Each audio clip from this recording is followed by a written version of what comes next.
day 15, and we have technically left Cornwall. We're just over the county line. We're in Devon. We're pleased to have stayed for the festival. It was a fantastic day. It was lovely and hot. Went for a little dip in the morning, then around the festival later on. There was all sorts of things, including some Devon country music bands singing the old Cornwall songs. Did I say Devon bands there? Cornwall bands playing Cornwall folk songs. We've now moved to Westwood Hall, but we couldn't find a parking space. Well, we didn't really try. And somebody told us there was a better place at Appledore. This is Appledore where we are now. It's a lovely little place. The weather's not as good, a bit cloudy.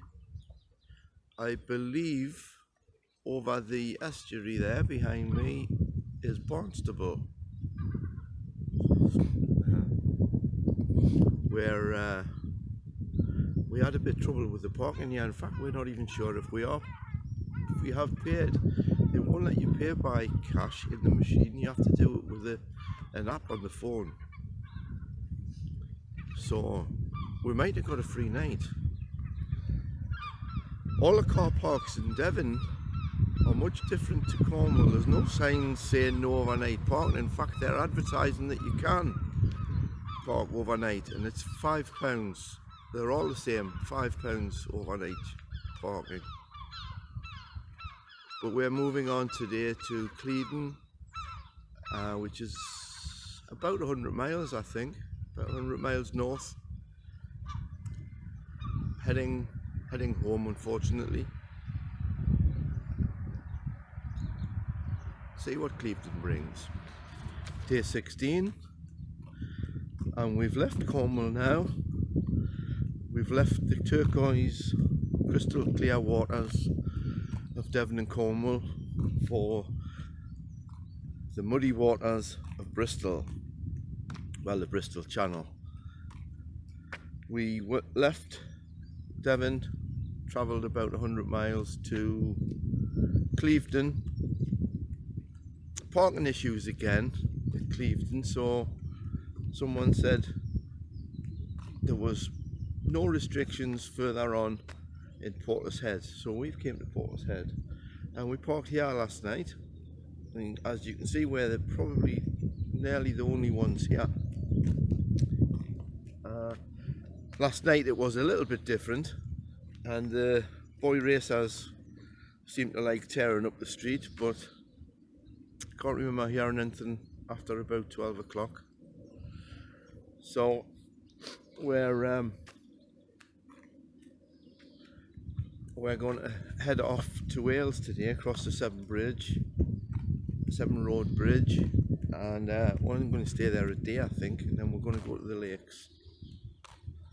And there's a Wetherspoons in Portishead, so we're going to Wetherspoons for our breakfast. No swimming here, can't even get to the water, it's all soft mud. It looks okay, but no swimming. So we'll catch you later.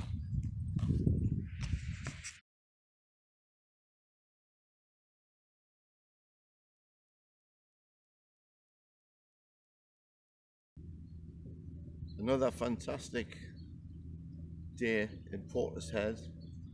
Not a cloud, well, little wispy clouds, that's all. We've had real good luck with the weather.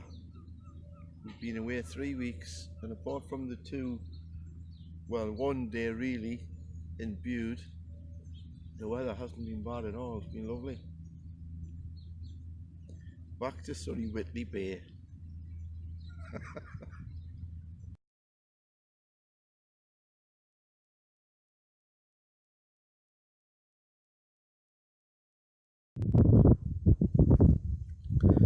It's day 17, lovely sunny day in Wales. only thing is, we're not in Wales. We had a change of plan. We were sitting all ready to go, programmed the sat nav with the new address, and it said it was 58 miles, which we thought was 116 miles detour to spend one night in Wales. So we said no. So we've driven 200 miles north. We're just outside Blackpool in Lytham St Anne's. There's a car park here that they've cordoned off specially for camper vans. It's at the YMCA. I don't know if you can see it because we're filming into the sun, but you can see all the camper vans behind me. It's £5 a night, especially for camper vans. And there's a swimming pool here. It's an indoor swimming pool, mind. Shops and everything like that. Last night was like a sauna in the camper van. It was the hottest night I can remember. We even had the skylight over the bed open so that the rain from the thunderstorm could come in. It was so hot.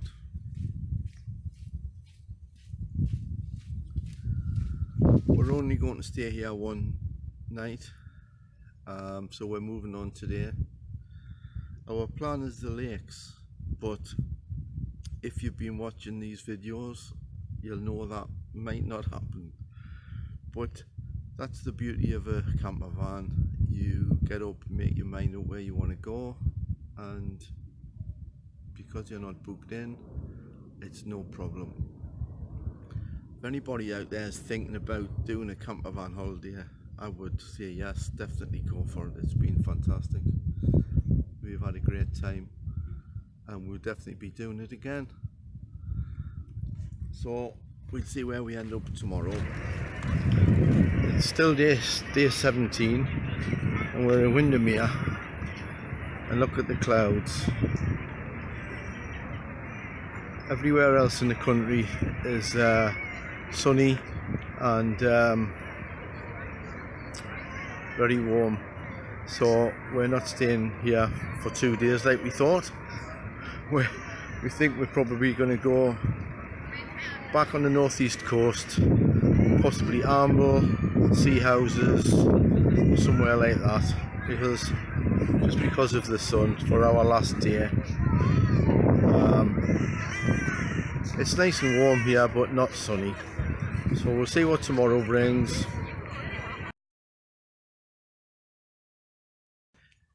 Day 18. We are just outside Kendal in the Lake District, and we found this little parking area miles out the way of anybody. It's called Scout Scar. It's very popular for people walking their dogs. We were the only ones here last night. All these cars and the camper van have just arrived this morning to walk their dogs. It was quite busy when we got here last night. It was about 9 o'clock, and slowly but surely the people came with their dogs and without their dogs, and left. And it is absolutely pitch dark. And then a car with a young couple came in and parked across the other side in front of us and wandered off in the dark. I can't think what they would be up to, but they only stayed quarter of an hour, and then it was quiet all night after that, and we were the only ones here. The sun has actually came out today, but we're still heading to the northeast coast. Not exactly sure where yet, but heading there because tonight is our last night, tomorrow is our last day, so we'll see what happens. It's day 19 now, holiday is almost done, and we're back in my neck of woods. Well, nearly. Where last night was spent in Beadnell, which is the northeast coast, next to 2 miles from sea houses. Beadnell's a very nice place, and we're going to have our last morning on the beach here. We're going to leave here about 12:30. It only takes about an hour to get back to Whitley Bay from here and unpack. Deb, my other half, has to go to work tomorrow, so back to normal. Lovely holiday though.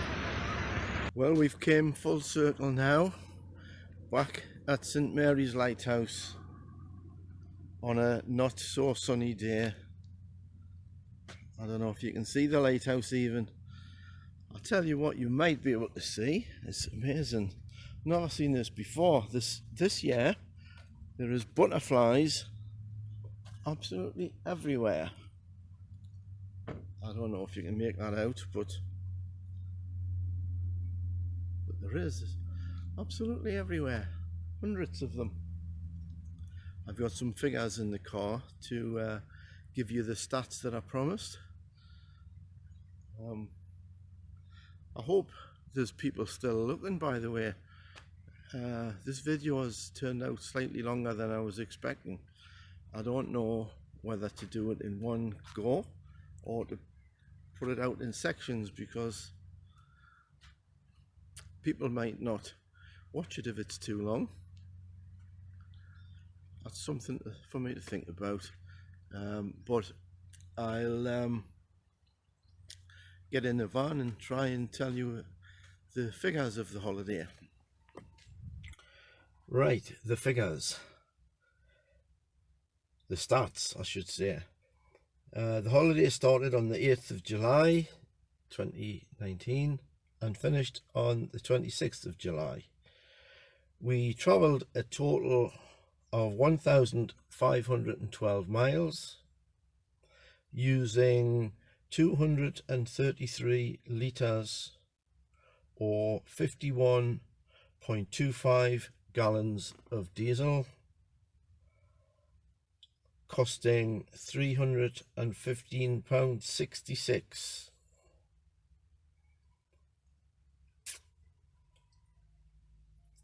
The miles per gallon on the computer of the van say we were getting 41.2 miles to the gallon, which is pretty unbelievable. So I divided the mileage by the gallons, and that came out at 29.5 miles to the gallon. So it's quite a big difference. I don't know if it's my maths or the van computer. Somewhere in between, probably. The van performed like a dream. Not one issue. It never missed a beat, which I was a bit concerned about, because it took me 6 months to find this van. I looked at lots of vans and wasn't happy with them. I finally bought this one at the end of November 2018, and I'd been looking up to 100 miles away from where I live, and funnily enough this one was 2 miles from my workshop. So I bought it, drove it 2 miles back to my workshop, and it never moved until July. So I was driving with my fingers crossed. I did service it and check the brakes, because I am a mechanic by trade, but I was still pleased. It was absolute issue-free trip. The parking costs were £63.80.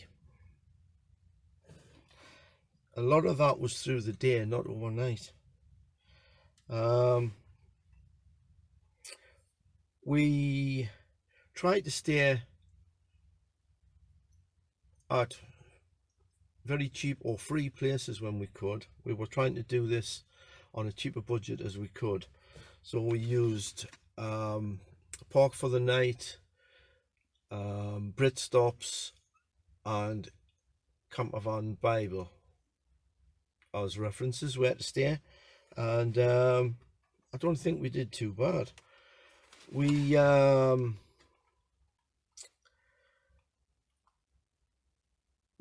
The paying places were 2 nights in lieu, was £10 a night. 1 night in Newquay was £8 something for 24 hours parking. 1 night in Appledore was £5, and 1 night in Lytham St Anne's, which was £5. I've also added some costs, and I've called it courtesy payments, for the want of a better word. This is payments where the parking was actually free, but as a bit of a thank you for letting us stay, we perhaps bought something. If it was a pub, we probably bought a pint. If it was a farm or a farm shop, we maybe had a breakfast or something like that. So I've called that courtesy payments, and that was Ross Killy's in the Lizard. We stayed 3 nights there. We stayed 3 nights at the Atlantic Farm Shop in Bude. We stayed 1 night in the Cornish Arms pub near Port Isaac, and we spent the last night in the Craster Arms pub in Beadnell. They were all free, but as I say, we bought a pint or had a breakfast or something like that. I did put the costs of that down, and I can't see it straight away.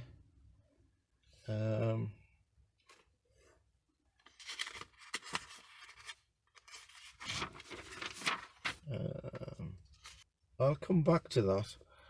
The free stops we had was 1 night in Exeter and Lay-by, 1 night in Mullion, just a car park, 1 night in Portishead, which was on the road going along the seafront, 1 night at Portrice, again it was the road that goes along the seafront, and 1 night at Scout Scar in Kendal. They were all free. And I wish I could find the money we paid. Well, I have written it down somewhere. Here we go. We paid just under £100 in what I've classed as courtesy payments, but that's not bad. Now I don't think I've forgotten anything now.